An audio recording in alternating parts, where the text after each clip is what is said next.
Beberapa kali menggelar jumpa pers pengungkapan kasus narkoba, Kapolres Denpasar Kombes Pol Jansen Afitus Panjaitan berharap pelaku bisa divonis maksimal. Namun Kombes Jansen mengaku kecewa dengan vonis yang dijatuhkan kepada warga negara asing yang terlibat kasus narkoba. Diduga hal inilah salah satu faktor yang menyebabkan peredaran narkoba sulit diberantas di Bali. Ketua Dewan Pimpinan Daerah Lembaga Anti Narkotika Provinsi Bali, Joni Lai menyampaikan saat ini, permintaan lebih dominan daripada suplai sehingga peredaran narkoba masih saja marak.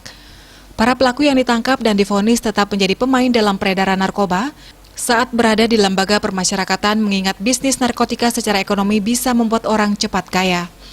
Jika ingin serius memerangi barang terlarang ini, kemauan yang tegas dan keras harus ada, yang dimulai dari tingkat penyelidikan, penyidikan, penuntutan, persidangan hingga lapas untuk menyapu bersih narkoba di Bali. Kerjasama dan sinergi yang baik harus dibangun antar semua lembaga pemerintah dan swasta untuk melaksanakan dengan serius secara bersama-sama dalam program penanggulangan bahaya narkoba. Pengguna, pengedar, pemasok, dan bandar narkoba harus ditindak tegas. Dari rehabilitasi hingga penghukuman di lapas harus intensif dilakukan. Dalam memerangi narkoba di wilayah Kota Denpasar, pihaknya melakukan beberapa strategi, yaitu kegiatan primitif melalui kerjasama dengan komponen masyarakat dalam bentuk kemitraan. Tujuannya mengantisipasi peredaran narkoba di Denpasar dengan pembuatan praram, edukasi bersih narkoba, dan lain sebagainya. Kegiatan preventif edukatif dilakukan dengan sosialisasi tentang bahaya narkoba, membentuk relawan anti narkoba, dan beberapa program lain yang bekerja sama dengan berbagai pihak.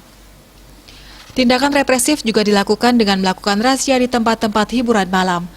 Kepala Badan Narkotika Nasional Kota Denpasar AKBP Sanggede Sukawiasa menyampaikan, dalam rangka pengungkapan kasus menindak tegas pelaku dan pengguna narkoba sesuai dengan ketentuan peraturan yang berlaku. Kendala yang dihadapi adalah sulitnya memperoleh informasi dari masyarakat karena masih takut dengan keamanan dirinya.